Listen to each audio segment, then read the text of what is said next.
Patients were lost to follow-up about 2 years when she first presented.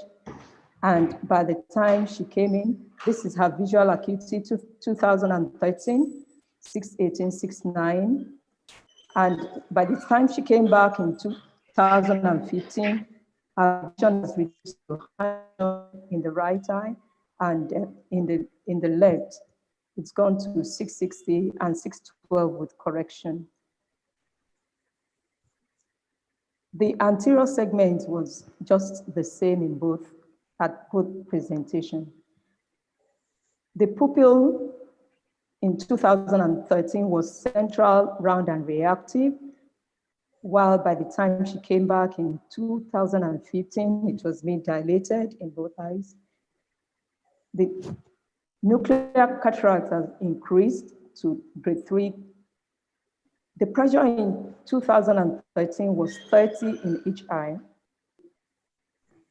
After she defaulted and came back in 2015, her pressure was 18 and 20. This is a OCT which showed advanced loss and thinning of the retinal nerve fiber and the ganglion cell complex. And this is a field test, the central 10 degrees in 2013.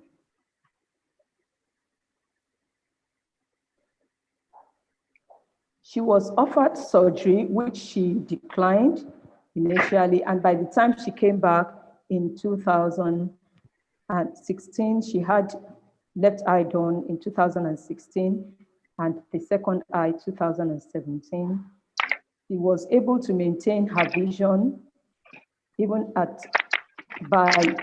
2018, she was able to maintain 13 in the right eye and 15 in the left eye with visual acuity of 612.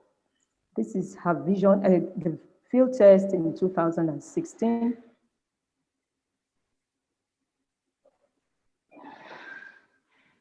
And the field test still shows the macular involvement in 2017. The second case is Mrs. O.E., 75-year-old female housewife, who defaulted from follow-up for 10 years. She presented in October 2020 following a diagnosis of right normal tension glaucoma in Canada 1 year prior to her visit. And she was then placed on Lumigan. Examination showed 6/9, 6/12 in the left eye. She had bilateral nasal pterygium and lens opacities. The cup disc ratio in the right was 0.565, in the left 0.4. This is her disc. In January, the optic discs right and left. And this is the OCT, which also showed thinning of the retinal nerve fiber and the ganglion cell, which is more severe in the right eye. The corneal thickness that she had 10 years before her current presentation was 527 in the right and 503. And the latest was 474 in the right and 461.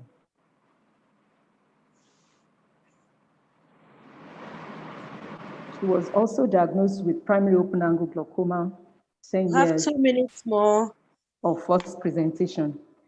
While the third one is the daughter of the second patient that had trabeculectomy with 5FU in 2008, and she was lost to follow up, and she was not recognized when she came in, but at that time when she introduced herself that she had surgery in 2008, we noticed that the visual acuity remained count fingers in the right and 6/6 in the left. These were the plebs when she came in January 2020. after 12 years of surgery, and her pressures were maintained 10-10. The right optic nerve with advanced cupping, and the left optic nerve, which was 0.3. The latest OCT in the right side, which showed the advanced stage, and the CCT 530. So in conclusion, the benefit outweighs the potential risk of surgery in advanced glaucoma. Glaucoma surgery is typically successful in substantially slowing progression and achieving intended intraocular pressure. If glaucoma is inadequately treated, it is almost certain that vision will be lost and great caution is necessary. The risks are vision loss, bleeding, low pressure, infection, and macula. Thank you. Thank you very much, Dr. Guru. Thank you. That was just on time. We appreciate. Okay, can we give a round of applause? Yes,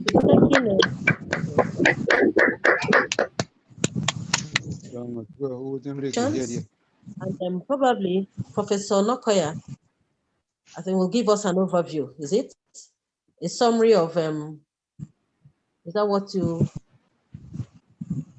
Professor Nokoya? Chairman, please, is she there? Hello? Can you all hear me? Yes. Yes. Can hear you. Professor Nokoya, is she there? We can hear you, ma'am. Professor Nokoya, we've taken the 8 presentations. Yes. Questions and answers. Yes, I'm here. Yes. I'm here. Yes. Can you give us the overview? Yes. Is it on the presentations? Yes, it's just a general overview. Yes. Maybe I think we should let's take questions first. Okay. Let's take that's questions. okay. How many questions do you have, Chumba? Okay, wait. Okay.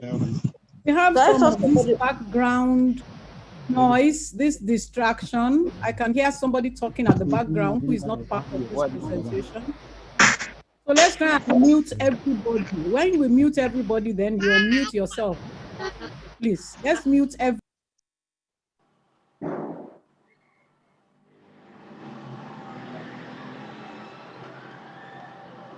Please, please, can you anchor the questions?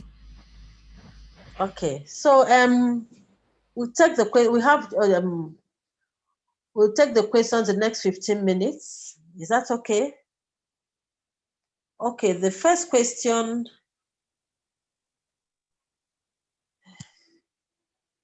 Just a minute, please. Yes.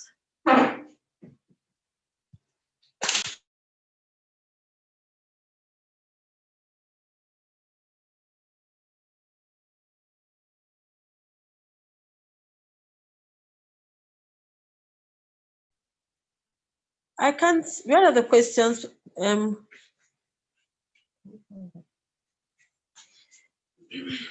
Okay, can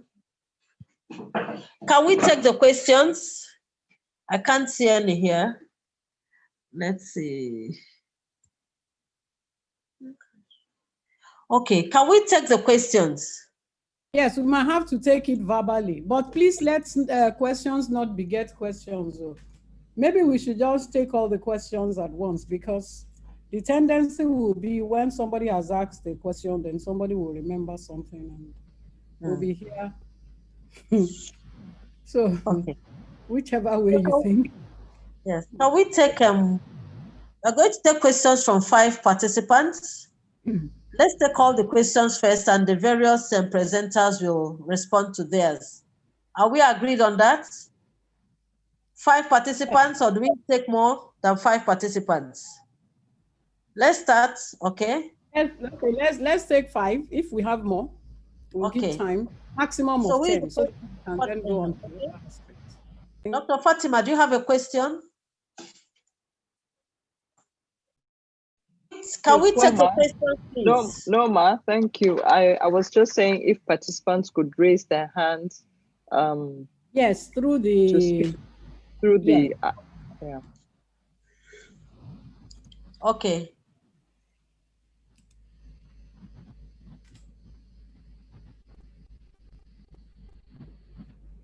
Questions, please. Well, I have my own. Yes, my first question goes to Dr. Woyesuku.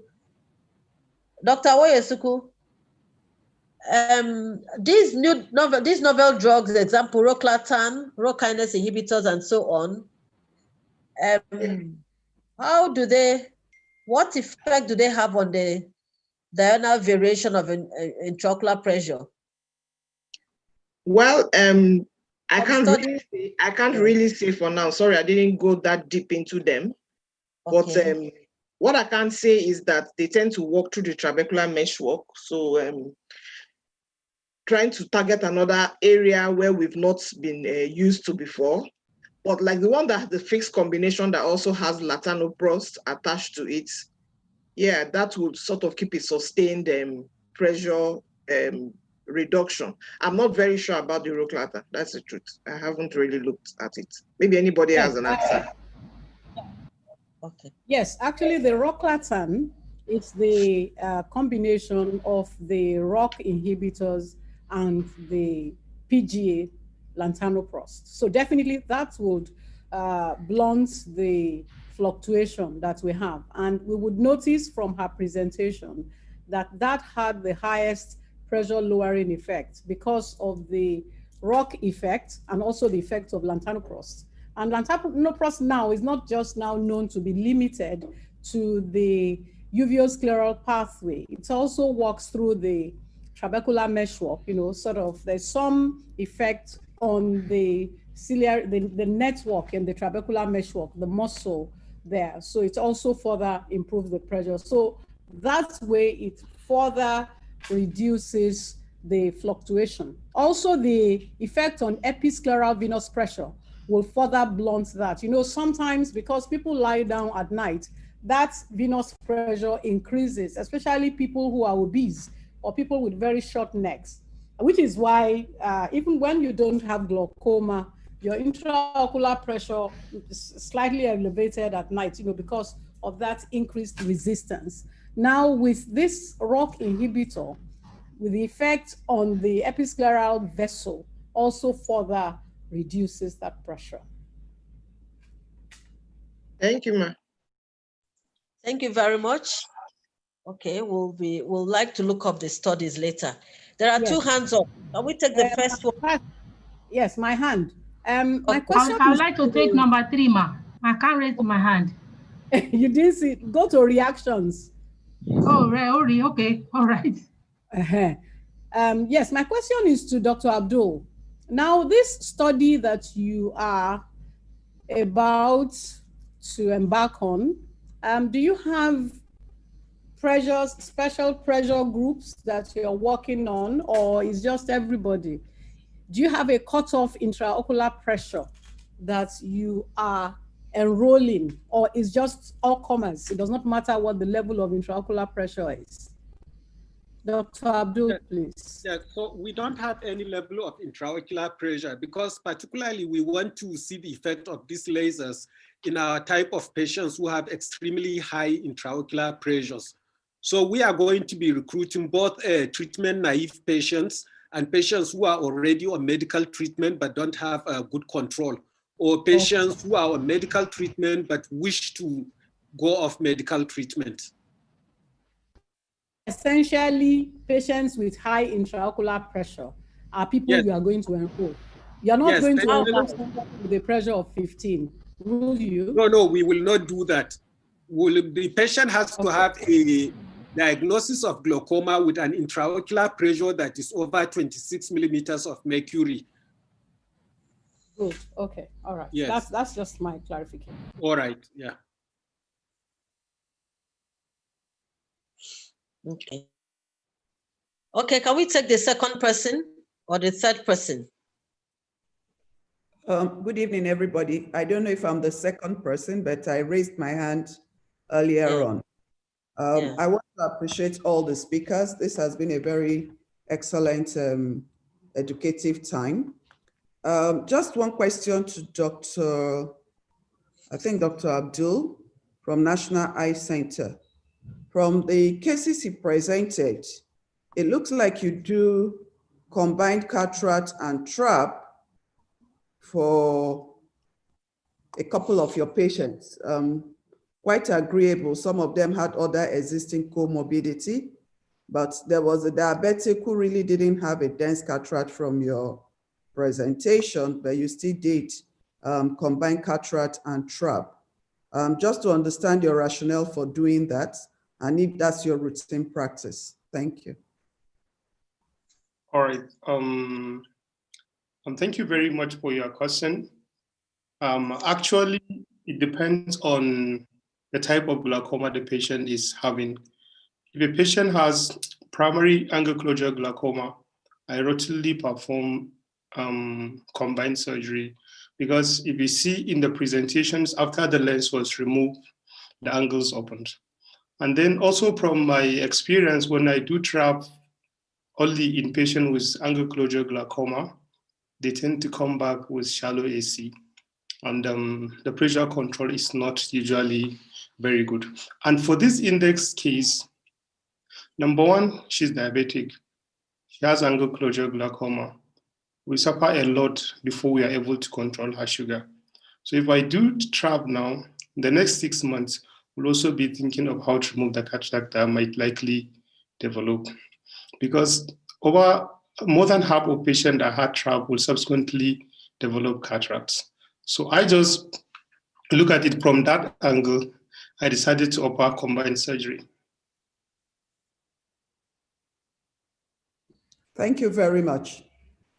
Okay, thank you. Are we satisfied? Can we take the next hand up? There's another hand up. Can you? Yes, we'll take your question now. I can't raise my hand, ma. Okay, just ask your question. Okay. We can hear you. My question also goes to Dr. Sadiq. Question and comment. And I think part of the takeaway from this symposium for me and for all of us is the fact that we need to have glaucoma surgery intervention skills. And because a significant number of our patients will need glaucoma surgery, and we need to start thinking critically about how to increase our surgical uptake. And sometimes when patient presents with one eye worse than the other, what are the things that you usually consider? Usually we do in our practice, we do the worst eye first. Because most of the time, so I want to ask Dr. Sadiq his experience in that. So when we ask, sometimes when we tell the patient that we are going to do the good eye first, they are very, very, very, very reluctant. But when we do the worst eye first, and then we now do the good eye later, they seem to accept that more rather than us going for the good eye, even though we know that if we have to ration resources, the resources should actually go to the good eye first. But it's part of the thing that for some patients, most patients do not grab that concept.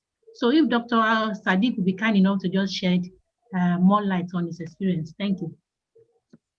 All right, thank you. Actually, it depends on the how the patient presents. Now, for example, if patient presents with one eye NPL, another eye has glaucoma, and the pressure is high, certainly you won't like to operate the NPL eye. You always prefer to operate the eye that is seen. And if patient has bilaterally advanced disease, like the second case I presented, if you can see the second case that I presented, let me see, okay. Now this is the feel of the patients. We couldn't have any result on the other eye. She couldn't see the target, and this is the only eye that she's seeing with. So for me, doing that other eye that you cannot see is like a waste of my time, because certainly if I do cataract surgery, the vision may not improve. It may even go to I can't see the field. Okay. Can you see the field now? Hello? No, we cannot see it. Everything is white, is blank. And I Oh. can't. Let me show you again. Sharing. Let me share the slides. Just continue what you're saying. Okay. I don't know whether you can see it now. Yeah, we can see now. Okay. Okay, let me start with the first patient now. If you look at the field of this patient, this is almost normal. And this is the one that has advanced disease.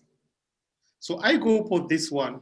And my reason is because 2 years after this first one, the right eye still remained normal. But this one, that is where the patient complained of diminishing vision in this eye, despite the fact that the vision remains 680. So I went for this one. But in the other case, in this case, this is the only field that I can get. Other eye cannot. This is the field of the same eye. This is 24-2, and this is 10-2. Now, the other eye cannot, she can't have the field on. So in this kind of scenario where both of them had advanced disease, but the other one is better, I usually oppress the better eye, and then later I come for the worst eye. And because I do combine surgery most of the time, after the first surgery, patients have improved in vision, and they usually come for the second eye. In fact, there's one patient that I operated.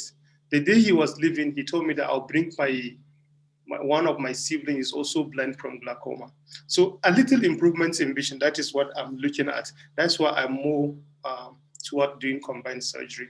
But if the other eye is NPL or HM, the other eye is counting finger, I always go for the eye that has counting finger. Unless if in that eye that has lower vision, cataract contributes to the significant, cataract contributed significantly to the visual loss rather than glaucoma. So I think it depends generally on how the patient presented, the stage of glaucoma in both eye, the vision in the other eye, and then the presence of associated ocular comorbidity like cataract. But traditionally, if both eyes have glaucoma, I go for the better eye. If one eye has mild disease, the other eye has, I go for that. Yeah, thank you, Dr. Sadiq. Okay, thank you very much. Yes, can we? Yes, ma'am. Okay. Professor Onokoya wants to ask a question. Is that? Can I see your hand up? I've already asked my question. hand is up. Okay. There's another hand up. Okay, can you ask your question, please? Thank you, ma'am. My question goes to Dr. Abdulmati. Your study, you have told us how you want to randomize the patients and all.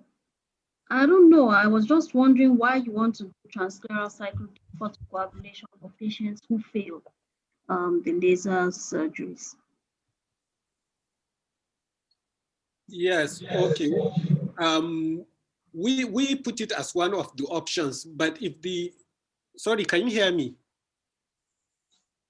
Yeah, yes, so yes, we go transcleral cyclodiode as one of the options because the truth is that I do more transcleral cyclodiodes than trabeculectomies here.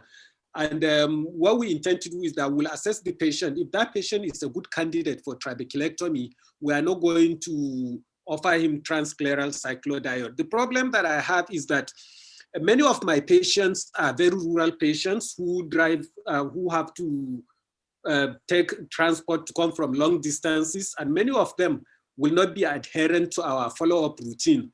So I'm particularly afraid of offering such patients trabeculectomy. But for those who are educated and live in the cities or have means of transport, we would rather give them trabeculectomy than give them a cyclodiode because we don't want to have patients going away with complications that we cannot manage. So that's part of the problem, but we will assess each patient individually to decide what we are going to do if our treatments fail. I have not given Thank you very much. Oh, okay, good. Thank you. Thank you. Thank you very much. Probably this is going to be the last question I have for Dr. Kizo Akariwe. Are you there with us? Kiru? Dr. Kizo Akariwe, is she there? Hello? I am. Okay, this is probably going to be the last question. this is for you. Now, from your presentation, am I right? You said all the genes associated with primary open-angle glaucoma in Africa are not also associated with primary open-angle glaucoma in Europeans and so on. Is it all the genes, or most of them, or some of them? Okay, thank you That's very much. Okay. Yeah. The major genes found in the Europeans and the Asians were not found in Africans.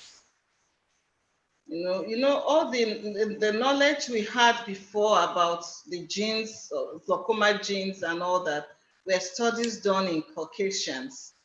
You know, now with advent of more detailed genetic studies and GWAS, they have found more detailed genes that are associated with POAG among Caucasians, Europeans, and Asians. No, but those detailed genes, marked significant genes, were not found in African eyes. You know, and that's what led to the interest in African genetic studies. So what really is it? From the different findings, it shows that it's quite a different ball game from what the Caucasians have, the African glaucoma, and which they are saying that might be the reason why its mannerisms or phenotypic expressions are different from the way the Caucasians own go. Yeah, okay. Thank you very much. Thank you. Now, okay, this is a question for Dr. Lawoye. Please, can we take that question? There was a question for Dr. Lawoye. Can you please ask your question? You just came on and went off. Okay. I think Yes. I've seen it. Okay, have you seen it? Says, can angle recession be bilateral? Yes, angle recession can be bilateral. That's the question. Yes, it can be bilateral. The first patient I presented actually had angle recession that we could see in one of the eyes, the left eye. The right eye also had trauma, but the anterior segment of the eye was just not very good anymore. We already had some luxated lens, cornea was not clear. So we're not too sure if you had angle closure in that eye. But you can have, it's possible to have trauma to both eyes at different times and have angle recession in both eyes. Thank you. Okay, thank you very much. I just have one comment, one observation. I'm sure everybody probably may agree with me, or most of us may agree. We all agree, most times on our platform, we talk about trabeculectomy being a very effective way of keeping our patients seeing longer. We talk about it, we emphasize it, we shout about it from the mountaintops. But what bothers us is, why is it that when we now come to the various centers, there are actually few trabeculectomies being done? Is it that we believe that in our head, but when it now comes to performing it, you know, many people will rather go for laser or so. Is that something we are scared of? Because we talk about it, but let's go to the various glaucoma register or the glaucoma surgery registers we have in our various centers. For those of us who have been on accreditation visits, what do we see? You know, there's hardly a center that does it, or that probably all glaucoma cases end up with trabec. Most times you find out that most people, many ophthalmologists, even those of us that profess it, that confess that it's the best approach, don't actually perform as many trabecs as people will expect to see us perform based on what we are, you know, advocating. Do we need to answer that question? Probably in another forum. Are there inner fears? Are there other things we are worried about? Trabec, yes, is quite effective, but it has a lot to go with it. There are options, the drainage tube, which is still an invasive procedure. We have the combined procedure, we have trabeculectomy, we have the medical therapy, we have the lasers. So we may have to sit down, maybe in another platform, and ask ourselves, I believe that trabeculectomy is the most effective method. But why am I not performing as many as I would love to? I don't know whether are you agreeing with me or? Hello? Well, Yes, your observation is right, is true. But I know there are a lot of factors loaded into it, why we have those few patients going for surgery. Number one is the patients themselves, the acceptance. However, it's the level of confidence in the doctor who is trying to convince the patients that's actually would drive a patient either to accept your surgery or not. But because majority of those patients also come at the very late stage, people are a bit cautious, not just going headlong, putting the knife in the eye, and then something happens and the patient goes blind. However, that should not be a limitation to the number of surgery that we do, because we know that trabeculectomy, even with all the studies that have been done, the PTVT now shows that trabeculectomy is actually more effective. Is it effective? Do I say now? It's safer. And the efficacy, when you talk about pressure control, is better than even with tubes. That is PTVT study. So it means that whatever we are doing, we still have to up our ante on acquisition of that skills of trabeculectomy. But we also know that post-op management of trabeculectomy is the real deal. If you cannot manage your patient post-operatively, then they end up failing, and then you are discouraged, and then it's a vicious cycle. So you are not encouraged to offer the next patient because you think it's the same thing that will happen. You end up putting your patient back on drops. I think we just need to get our acts right with regards to doing a good and effective trabeculectomy. Once we get that, once we have that skills, then the rest is history. You find that you then do more. That's my own opinion. Well, if we tell our patients the whole truth about trabec is not curative. The patient there may be a need for a second trabec. That you have a trabec doesn't mean that, oh, no more, you may still need to be on some eye drops. You may not be on all of them, or you may fail, and you may require a second surgery. So we tell our patients the whole truth as it is. Do we think we'll still have the patients accepting trabec? This is probably a question for the next forum. It's already 2 minutes after 7. We want to thank all the presenters. And then once again, we have to say, I haven't done my overview. Sorry, please. Thank you. Yeah. Well done. The presentations are fantastic. We are very proud of you. Okay, so let's hear from our chairman. Is it item 7 online? Chairman, we cannot hear you. Please unmute yourself. Sorry. I was just too excited. I wanted to come and bring my 6-0 and hold it in the hand as I'm talking to you. Your what? Is it an online item 7? And 0. Well, yes, what prompted this symposium? Actually, I just thought, having gone through all the conference, we had the World the World WOC, and then we had the 2 webinars on WGA, and we all know about Vision 2020, Right to Sight. And Vision, 2020 has gone. And I was thinking towards the end of the year that where do we really stand in Nigeria with regards to glaucoma demographics, glaucoma management, outcomes in our patients, quality of life of our patients. And that was what gave birth to the theme of glaucoma beyond 2020. Where do we stand in Nigeria? And I want to thank all presenters because I just sat down and wrote all the names, and I started giving them a call that, look, please, we'll talk about this, we'll talk about it. And none of them actually refused. That was a big thank you. I want to say a big thank you to all of you. I really appreciate everyone. Now, all the presentation have just shown that glaucoma is the approach, the management is holistic. You are looking at your patient from head to toe. Of course, the eyes, you are going to tear the eye apart, look at every part of it. We've talked about medical treatment, beautifully presented by Professor Adekoya. And she told us about the new medication, and also with Dr. Awoyesuku, her presentation talking about the new drugs. The only thing about those new drugs is that we don't have them in Nigeria yet. However, some patients do manage to bring them in and they're using them.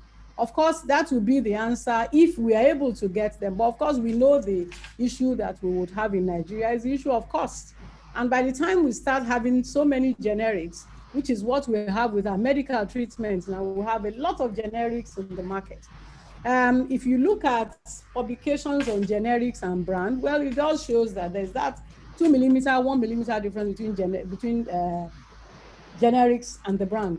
However, if a patient is still using the eye drop, it's better than not using any at all. So that is the case for the generics in medical treatment. For surgical treatment, of course, we know that because of the type of glaucoma we have. Now, from genetics, we've seen now, it's not even the type that all the genes that were looked into, none, they did not find any in Africans. No, they did not find any in Africans, you know. All the ones that we knew about, the GCLA, optineurin, the myocilin, all of them, none was found in Africans, except for this new APPB, the EX. And the peculiar thing about those genes is, you know, is linked with amyloid. And we know amyloid deposits in the brain. And look at all the presentations. You talk about Parkinson's-like disease, talk about cognitive decline.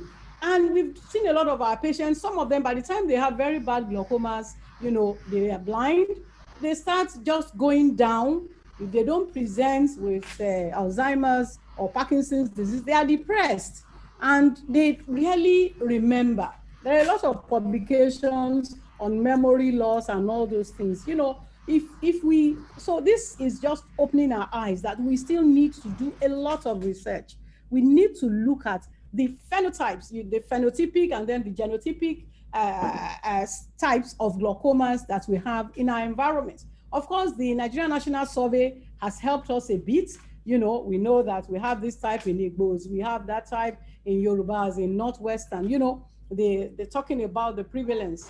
But we need to look more. Why do we have those genetic variants? And, you know, the genetic variance is also linked to intraocular pressure, even though it's not significant in Africans. It's also linked to the cup to disc ratio, you know, but we know that our own now, it's got to do with the ECM, with amyloid. Amyloid will deposit in the angle, and that's why you have those high pressures. Like I tell Dr. Lawoye, I said in Ibadan, there must be something wrong with those patients. They have very high pressures. You see a young patient, 23, with pressures of 40, and then they've done surgery, and the pressure is still at 30. So that's why we need to do a lot more. Like Professor Chuka rightly pointed out, you know, we need to up our ante with regards to doing more trabeculectomies. Trabeculectomy, I think, you know, we will gain more miles from trabeculectomy. Lasers are very good, but the studies we have on lasers now, like the LIGHT study, of course, LIGHT study has taken us to about, I think, 5 years, and you have 70% of patients or 75% of patients still not on any medical therapy. But these are treatment naive patients. And that's why if you want to go the way of laser, especially the selective laser trabeculoplasty, and the pressure is high, you know, the reason why you choose patients with high pressures is it's easy for you to actually monitor that patient and see that this pressure has gone down. And for some reason, it works better in patients with higher pressure and patients who are treatment naive. We also saw that in our study of patients who are treatment naive and patients in whom you are using the laser as adjunct. So now what is happening in other climes now is you're either doing Trabex, or you are putting in a tube, or you're doing laser. We know that medical treatment is good, but we do know the complications and the side effect from this medical therapy. a lot of our patients have ocular surface disease. Some of the ingredients, okay, we are talking about using the preservative-free drops, which is one of the new things, but it is also known that some of these drops we are using, some of them actually have effects on the conjunctiva, also causing some ocular surface disease. So some patients may not be able to tolerate it. Of course, I'm not throwing away medical treatments in glaucoma. There are patients who are low risk, that you know that no family history. But if you have a patient who has a family member who developed glaucoma before the age of 40, that patient sitting before you developed that glaucoma before the age of 40 and is probably at an advanced stage, I think you need to line up all the family members, because those are the likely genetic, those who fall into that genetic group.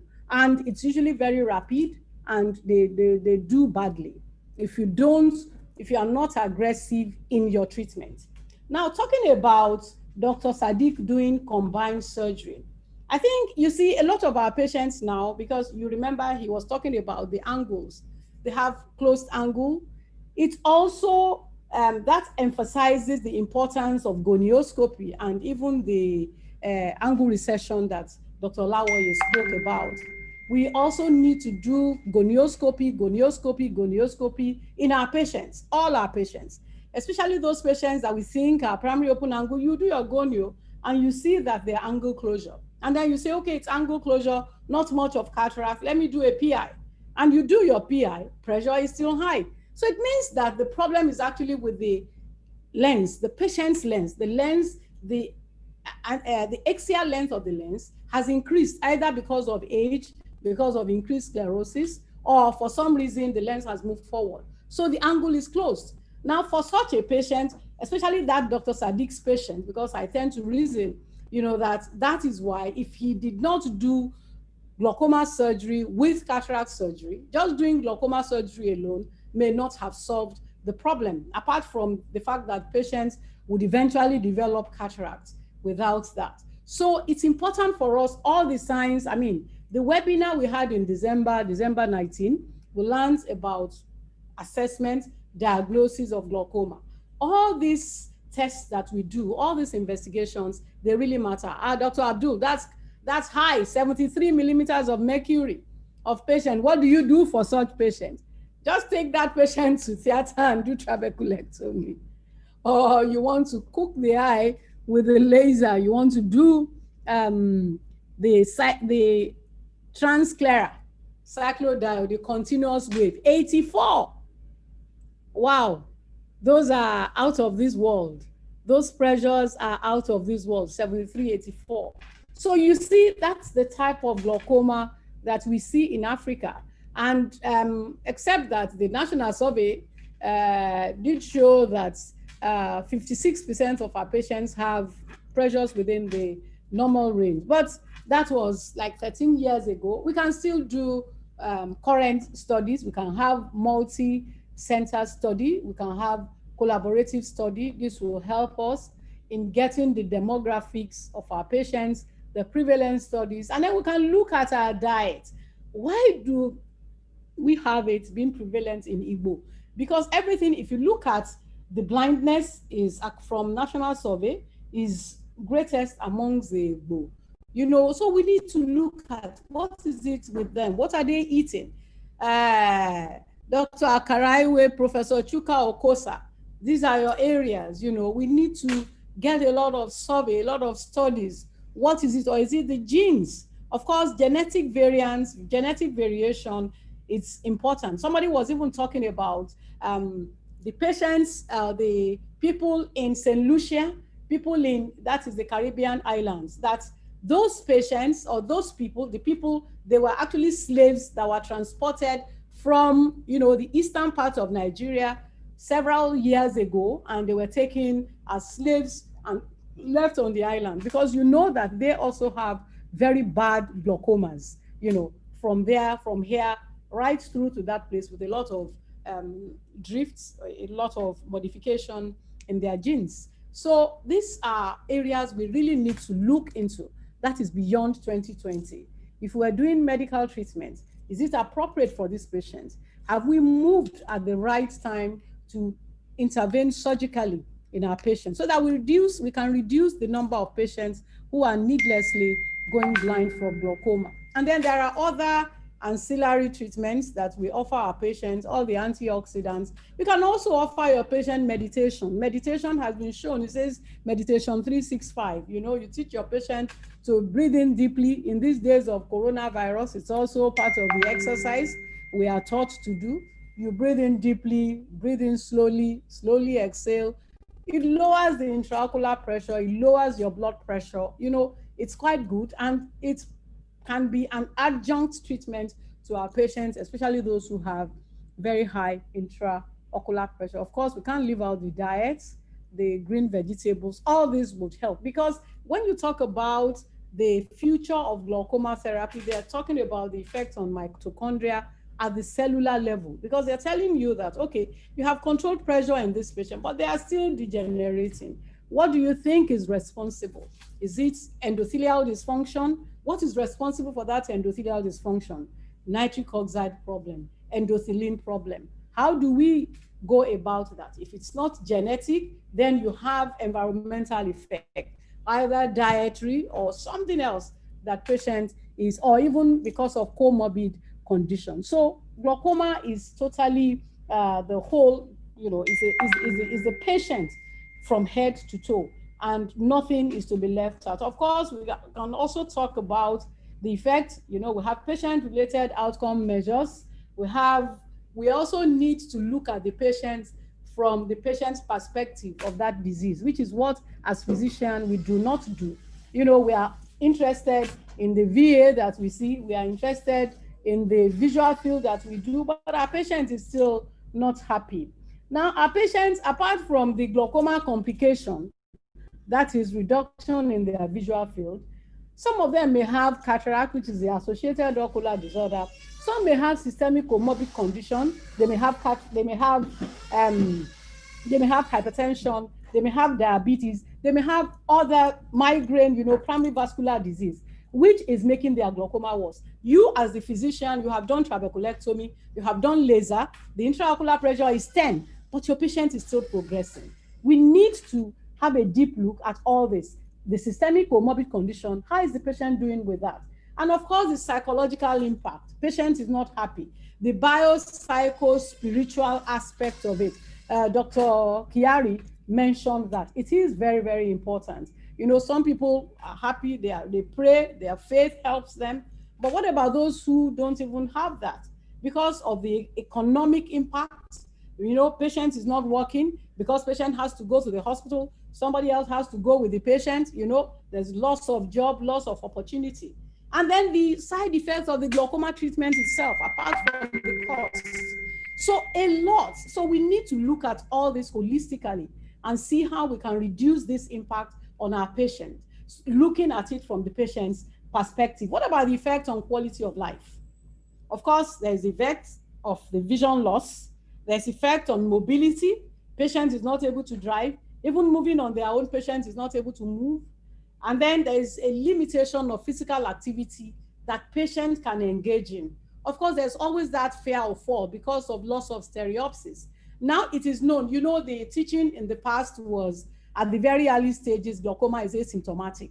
Now it is known that glaucoma is actually symptomatic. By the time your patient comes and says, I needed to increase the intensity of light before I can see, you know, they have very poor dark adaptation, contrast sensitivity. These are early signs actually, because those ganglion cells, which are called off cells, the Mueller cells at the level of the retinal ganglion cells, those are the cells to be affected at the very early stages. And that is what they are responsible for. And they usually would affect the patient. And that's the essence of us doing the swab test when we do visual field for our patients. So our patients may come, you are looking at the cup to disc ratio of 0.5, and patient is complaining, and yet you don't see why. Your pressure is 10, your disc is 0.5, the central visual field is good, but patient is still not happy. Now, how do we mitigate this negative effect on the patients? The fear of fall, and then the loss of independence. Sometimes patients, they are just afraid. They can't even go around on their own. And of course, that physical activity, everything is reduced. Social interaction is reduced. and this actually affect the patient a great deal. And of course, the increased cognitive decline. Now we have seen why.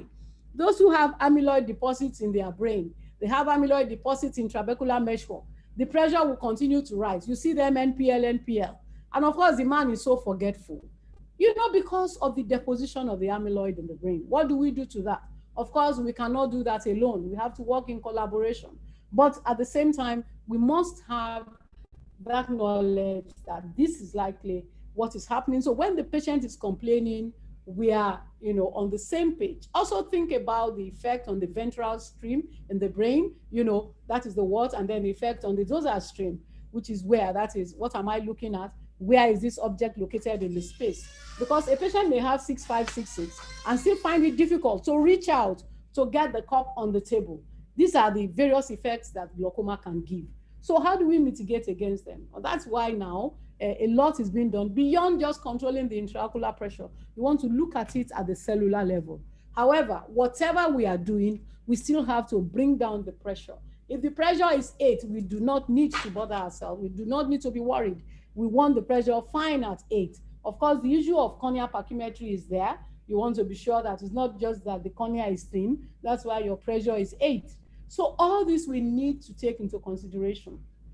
Patient education is also very, very important. We need to let them know what they are in for, what the issue is all about. And when they are well educated, it's easy for them to bring their family members for screening, such that if we catch those ones at the very early stages, we can reduce the blindness, we can reduce all these complications that we have from glaucoma and the disability that eventually they develop. And those who have these disabilities, we don't just abandon them. We have to send them for rehabilitation. Low vision devices, even if it is beyond low vision devices, for some of them, all they just need is increase the intensity of light, or sometimes you get them magnifiers, or if the patient is blind, all hope is not lost. They can still go for rehabilitation. I have 2 young patients, now their life is totally different. In fact, they are living better now than even before she was totally blind, because she went for rehabilitation and she's working. In fact, she's employed by Lagos State government and she's working as a counselor. So all hope is not lost for our patients. I think we have to be closer to our patients, more than we were before, and try to look at the disease from their own perspective. And we may have to do a lot more of patient-related outcome measure study, okay? And then see how, even now in the advanced, in the developed world, they're talking about computer adaptive testing, whereby patients are now checking their intraocular pressure at home, so that it's not just when they come to you. Some will check it in the morning, in the afternoon. I have a patient who does that. Checks his pressure in the morning, in the afternoon, and in the evening. And he charts it. And he comes to show me whenever he comes to the clinic. We know that it's not all our patients who can do that. But that is what is being done in advanced country now. You want patients to monitor. Even we have visual field that patient can use. And then beyond just doing the central visual field, we have, for the real world evaluation, we have to do this computer adaptive perimetry, whereby it is the same way it is for the patient. When patient is driving, when patient is moving around on the streets, or when patient is reading in the house, exactly what it is, because you cannot just, central visual field, you can't interpret it, cannot be the same as a patient moving on the street. So these are all the tests, these are all the areas that glaucoma is delving into now, so that we can actually see things from the patient's perspective. And when we're able to do this, we're closer to our patients, and the intervention will come faster, earlier than we do now. And all those patients going around with very high intraocular pressure, once our confidence is increased by improving on our skills of surgery, you can do the surgery, and then you continue to manage the patient with other medical treatments. You may have to put patients on, well, probably the brimonidine. You'll say you're using it for the effect on the neuroregeneration or neurorescue, or you want to use the antioxidant, or you want to even ask your patient to eat a lot of vegetable, a lot of green vegetable. This will help the patient. A lot of colored fruits, we have especially patients who have the PXE, pseudoexfoliation, they also benefit a lot from the red grapes, you know, because of the resveratrol that we have in it. So all this, so that's why I said it is the totality of the management of glaucoma patients that will help us. And I think that is the direction we need to go beyond 2021. Thank you very much. And I want to thank everybody. And I want to thank all of you for the cooperation you have given us in the last, God knows how many years that we have been running the executive or the affairs of Glaucoma Society of Nigeria. So I want to say thank you to everybody. I want to say thank you to all our friends from other subspecialty who have joined in today, because I know it's not just only glaucoma people.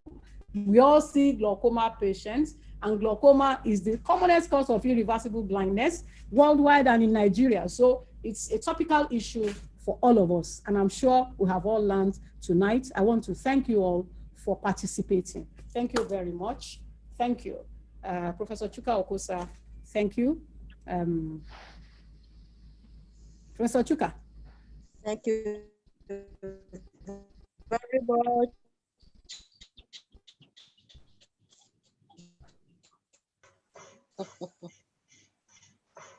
Thank you. We have for her once again. Thank you, our chair. Thank you. Thank you. So, Yeah, so please round up. It's a good day for Tuesday.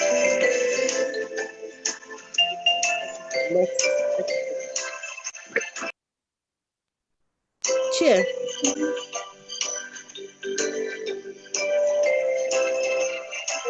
Tomorrow.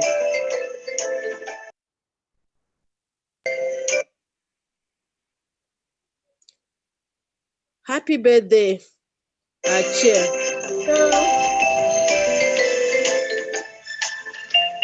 Maybe we just take 2 minutes and sing the birthday song. Can you see my screen? Yes, I can see. Thank you. My great 16 years play. Just sing a birthday song for our and chair. I have the 6 and 0. Man.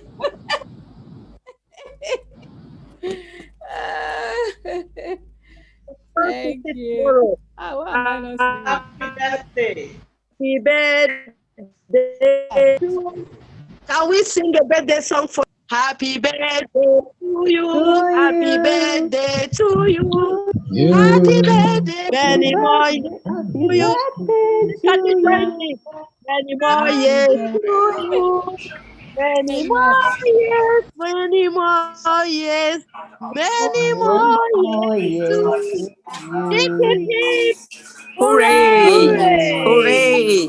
Hooray! Today is the symposium. We move on to the next session, which is election. Chairman, I hand over to you. I'm done with my own. Thank you very much. Thank you.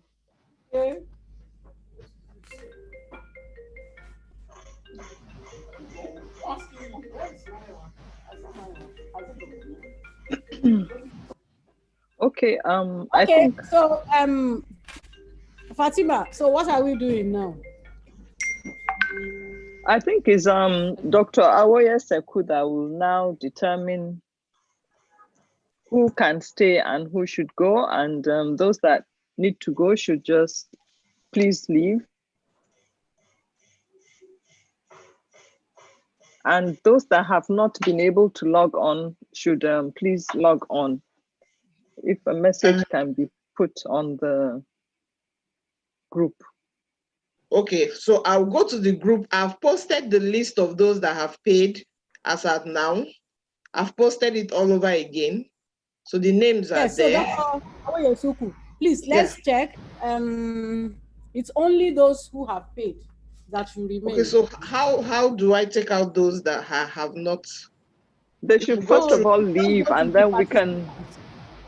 I think everybody should leave, then we can log in. No, It's Yes, better to stay. Fatima, can we log It's in? more difficult trying to log back in, ma. Yes, I think it's okay to stay. We can remove them. Please, if you have not paid or you are not a member of Glaucoma Society of Nigeria, thank you very much. We want to start our meeting now. If you just leave, thank you. So we can check. And please, members who are on, make sure that your names, not your device names. You want to see your actual names. Well, I think all the names I can see thus far are names.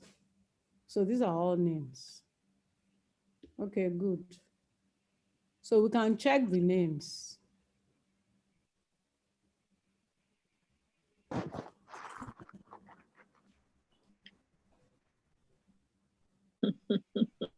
How many names do we have now? We have 46.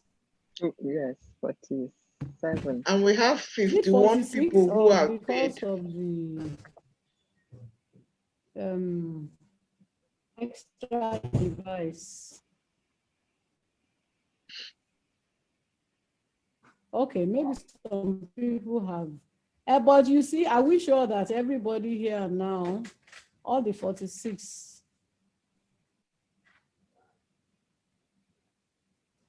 It's 51, yeah. Well, I want to believe that senior people of integrity, if you haven't paid, yes.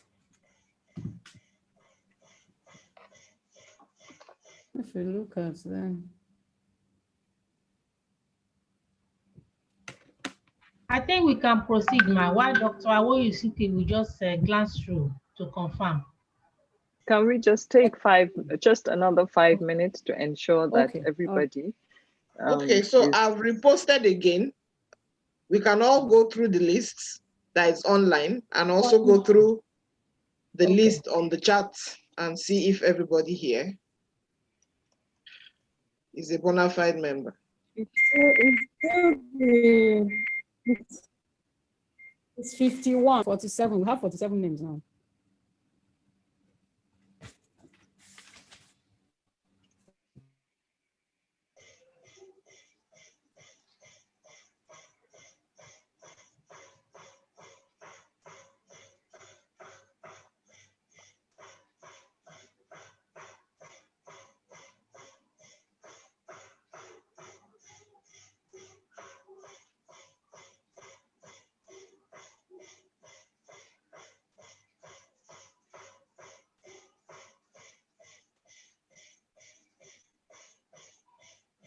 Prof, I've sent you a chat message, please. Okay.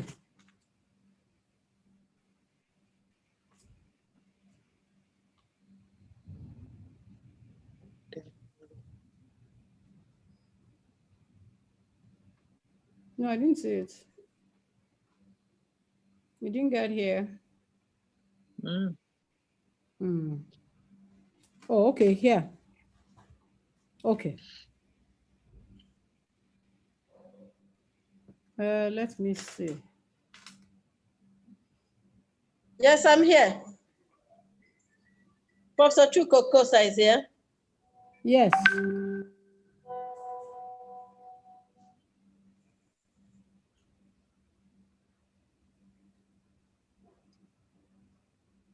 Can you please change all your names to proper names that you are, even if you're using somebody else's device?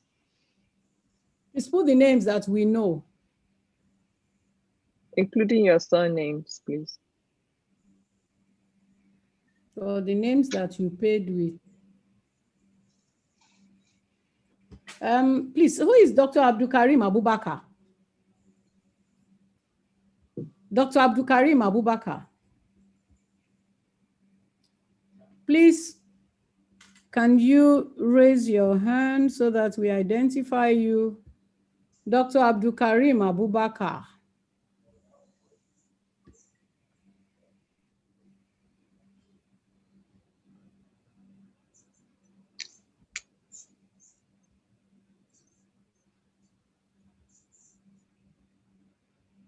Dr. Abdulkarim Abibakar, I don't know who that is. And the name is not here, except if the person has another name. We have, no,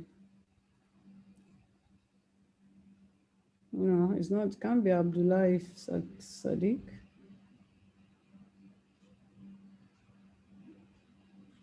We have Abdullah Sadiq Muhammad. Ah, he paid twice. Abdul Karim. The person has exited. I think he has exited, ma. Aha. Abdul Karim is back. I just readmitted him to the waiting room. He's back. Oh. Who is he? Do you know him? Abdul. Why did you admit him? We don't know him. His name is not on those who have paid. I thought you called the name to. No. We wanted him to exit because is not on the list. Sorry, I thought you called him because his name is not on the list. Has he exited again? Don't admit. He has exited. I've put him in the waiting room. I've put the name in the waiting room. There's another one I've Which one is that? I don't know, you can check. Okay, you've sent it to me. Okay, let me check.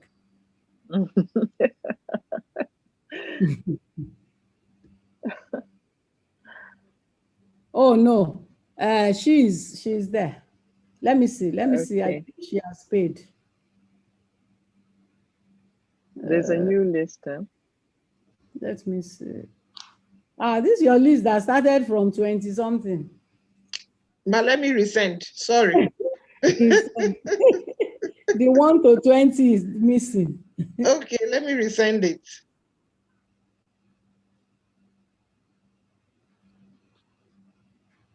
I think she actually paid earlier on.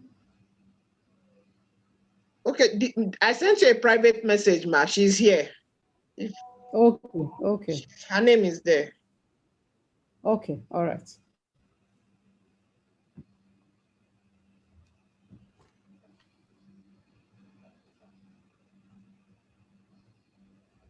Okay. What about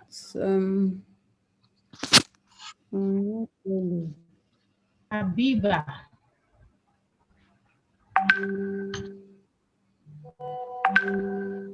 Please, colleagues, this meeting is only for those who paid. Yes, he has. Ah, no, I didn't see this one. No. There are 2 names there.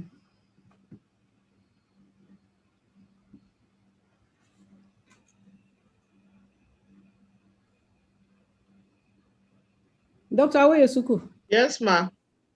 There's somebody else. Okay, can you send the message to me, ma? Yes, I will.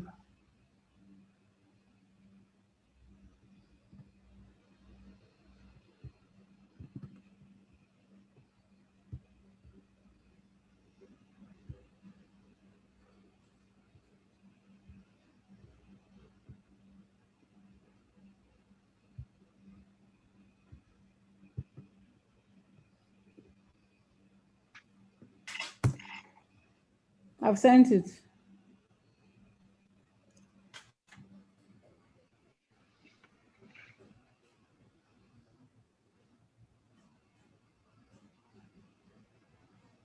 We may need to also maybe stop the live streaming. Oh yes, thank you. Stop recording.